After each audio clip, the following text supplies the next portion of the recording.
കല്ലിടിയിൽ നടന്നു. മുണ്ടക്കിയം 52-ാം number SNDP ശാഖയുടെ സ്വപ്ന പദ്ധതിയായ 3 നിലകളിലായി 12 മുറികളോട് കൂടി നിർമ്മിക്കുന്ന ഷോപ്പിംഗ് കോംപ്ലക്സിന്റെ കല്ലിടിയിൽ കർമ്മം നടന്നു. മേൽശാന്തി SN പുരം ബിനോയ് ശാന്തിയുടെ കാർമ്മികത്വത്തിൽ high range union secretary advocate G രാജും ശാഖാ സെക്രട്ടറി ലാലു ഷാസും ചേർന്ന് നിർവഹിച്ചു.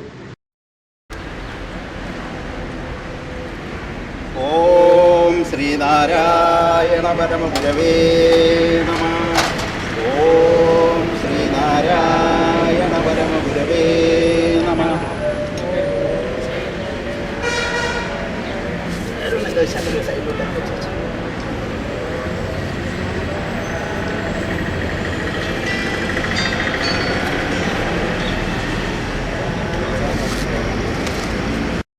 Union board member doctor Aniyan, ശാഖാ president Vijayamma Ravi, union councillor Shobha Yashodharan, വനിതാ സംഘം പ്രസിഡന്റ് ഉഷ ടീച്ചർ തുടങ്ങിയവർ പങ്കെടുത്തു.